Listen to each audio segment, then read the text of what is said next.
made some changes based on my recommendations, and here he is. Yeah.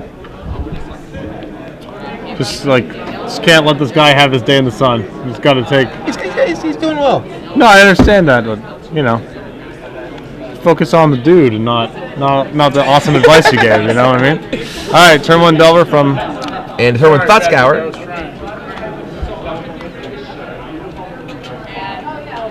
And a mental misstep. All right.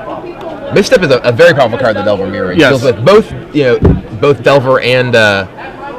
Was that a misstep on both sides? You see? No, it's a Thought Scour. Okay.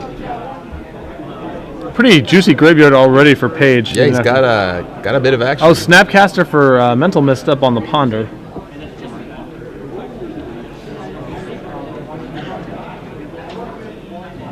And Brian Page shutting him down. This is game 3. The players are tied at 1-1, obviously, because it's game 3. I don't love it as a game designer, but as a Magic player, competitive Magic player, Snapcaster for 0 mana Phyrexia mana spell is that's about my language. That feels like the most busted thing you can do. And Snapcaster coming in. Ooh, a pair of Moreland Haunts. Brian Page struggling a bit for colored mana. Yeah. And Delver is a deck that's actually pretty hungry for colored mana, thanks to things like Snapcaster Mage, Dungeon Geist. Moreland Heart itself actually, taking a bit of mana to activate. Doesn't have that much use for excess colorless mana other than equipment. And there's a Pike, and his graveyard's already pretty stacked, so.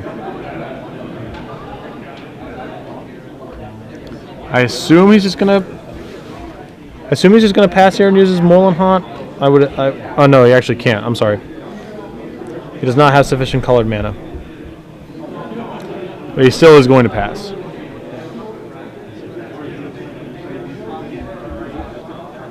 So, Delver's still not flipped.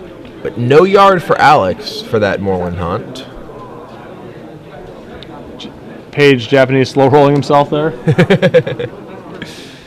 And do a Ponder, so just a re-slow roll. Oh, sorry. We had the name switch there. Etzel, sorry. So everything we said about each player was a fabrication. You made it up. Literally nothing was true. Literally untrue. So Alex Etzel now on the left of your screen, Brian Page on the right of your screen. Musical chairs. Oh, he does have a graveyard. Yeah, off camera. Off camera. So you're going to snag. Hopefully we can get that graveyard moved onto camera so we can see what's going on. It's a very aggressive use of Vapor Snag right there. But I guess his color mana is so jammed up that he's just got to... Yeah, not a bad spot. There's a Pike. So he wants to keep that creature in play. He doesn't want to have his Snapcaster die when his game here is Pike. And Vapor Snag being revealed to the insect, which definitely makes the Pike a trickier proposition. Much less exciting. Though getting your Snapcaster Vapor Snagged is not as bad as some other options. I believe that does Etzel have a Dissipate in his hand? It looks like a Dissipate. That's a card I know is not highly regarded by a lot of players, and the permission in general, just not very highly regarded in Delver Mirrors. There's a Timely Reinforcements in Brian Page's hand.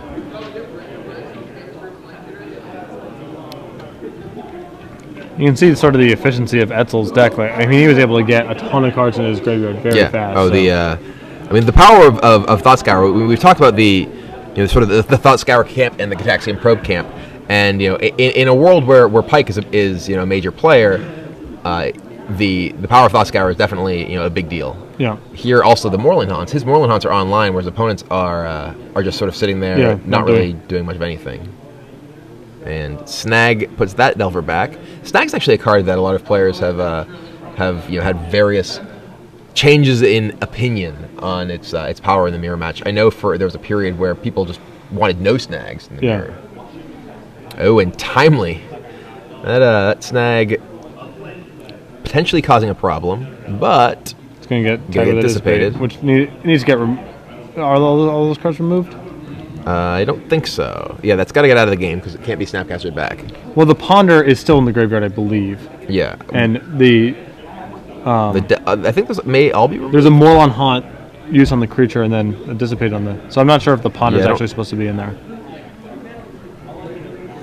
And is those all removed? What happened with the Ponder? I don't know. The Ponder, I think, should be in the yard. I don't know. Okay. Maybe it's gone. So... Yeah, I mean, if you're playing the mirror match is Stalker plus equipment or Dice plus equipment, then your snag is quite bad. Well, it's also just in terms of how much the mirror comes down to attrition. When snag... Okay, yeah, there we go. Yeah, okay, Ponder is in the yard. Got it fixed. All right, so yeah, when snag is removing a creature and letting you do a bunch of damage, it's great. But when you're fighting against whether it's gut shots or timely reinforcements or whatever, when you're snagging stuff, you're not really being nearly as productive. Yeah. So the games end up dragging on longer, and card economy matters a lot more, which can make snag be just that much worse. Yeah. So all right, well, the option between Ponder and snag, and he's going to snag again. So he's just really trying his hardest to get to a position where he can get pike on a guy. Yeah. I don't know that I would snag there. Well, Etzel's not necessarily in the clear, right? Like he's fairly low from all the Phyrexian mana. No, I can see that. It would be nice to Ponder, but I suppose there are other priorities. Sometimes I just don't want to die. Yeah. I don't really want to die. I don't really ever want to die. All right, so he's going to Ponder into Delver, land. That so I one's got assume that's a shuffle. Yeah.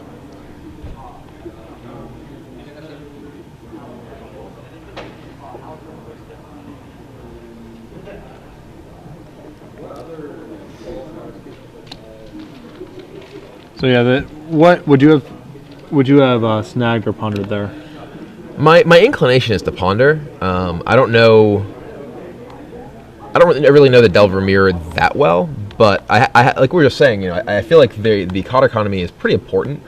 That these games do go pretty long, and just having both more raw cards and more card accessibility and be able to find the sort of cards that you need. I mean, like if he's able to Ponder it into a gut shot there, it's way better than snagging, clearly. Yes. Yeah, for sure.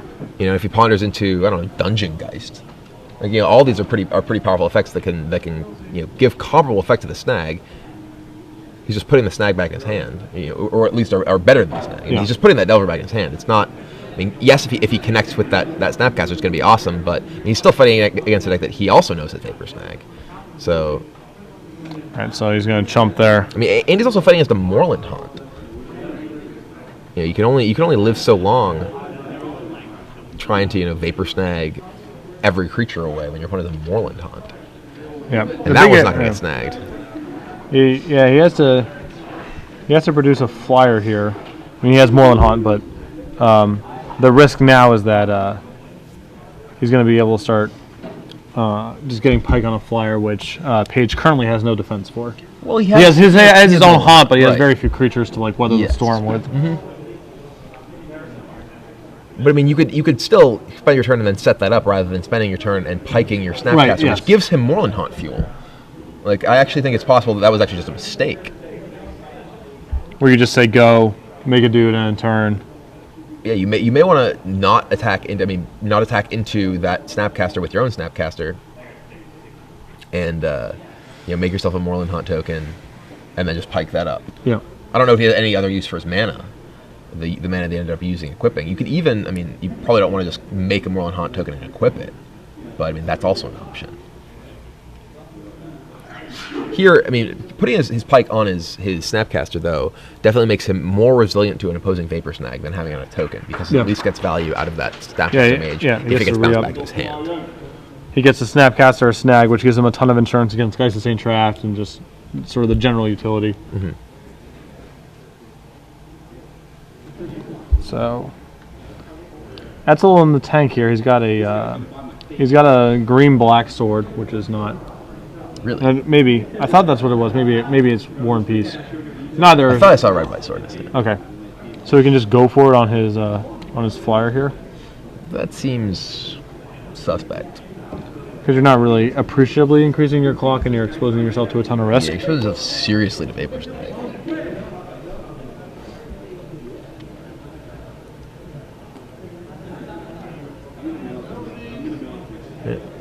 right, he's just going to move that over and send. And Brian can just make a guy and block. Yep. I think is actually his safest play. No, he's snagging it.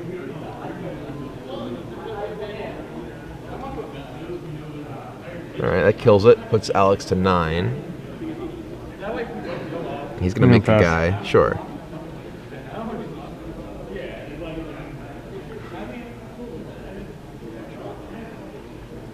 So, yeah, he's going to keep his Snapcaster back, not re-equip because it still trades off with Geist of St. Trash, so it lets him Moreland Haunt for another flyer. Right. Theoretically can present lethal again. Though he is facing down a flyer and a Moreland Haunt token. It looks like Brian Page is out of gas. Yeah. Leaving back the Delver is suspicious, I think. He just has to block Geist here. And he's going to be able to, he's still able to block. Well, does he? 1, 2, 3. If Alex just didn't block. You wanted the Snapcaster there? You definitely want to. He's got to use Moreland Haunt, right? Yeah, you want to make a flyer. The inefficiency is too bad, I think, if you don't. Right. Like, I think you make a flyer, equip it, and ship, and then you can Snapcaster Vapor Snag his token, and he's dead. I think. Is there 8 spells? Or will he have 8 I mean, I think he's just wondering if there's a safer way to do it because that line exposes him. Yeah, it leaves him dead to the. No, he's gonna cast the Snapcaster, and he's gonna snag that. Okay, I can buy that. Puts Brian to 8. It is a safer play in case something disastrous happens. That's totally reasonable.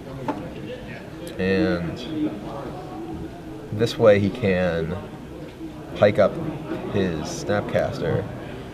Is this lethal? I believe it's lethal. Yeah, I think he's 1, 2, 3. No, I don't think it is. He has a Tomb Scour in his hand, I think, still. Tomb Scour. Tomb Scour's like. So he attacks and just says go, and now he has his Moreland Haunt back to block. So I think Brian's just trying. Etzel's just trying to grind him down here. And like make him chump block while having Moreland Haunt as insurance against Brian cracking back. Yep.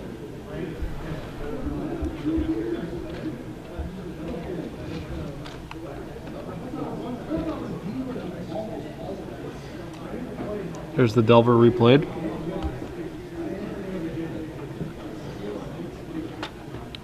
Gonna resolve a Tomb Scour. Puts another instant and another creature in the graveyard.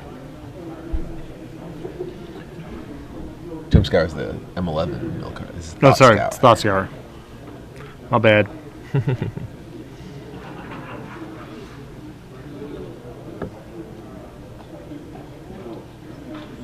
Tomb Scour would also be sweet. Yeah, it's 5 cards. Yeah, it's more than 2. Red White Sword. So this gives him 2 potentially, not necessarily lethal, but devastating attackers. Oh, he's just gonna go for it. Yeah, he's just going for it. This again snag. It's pretty high risk. I think he's probably just doesn't believe that there's a snag there. And there is. Yes. So here we are. I think this is. Is this just game? If the Delver flips, it's game. Even if it doesn't, right? Because he gets to make a Moreland Haunt. Wow. That was not how I expected that to go. So Brian Page pulls it out. 2 games to 1. There was sort of it felt like there was some disconnect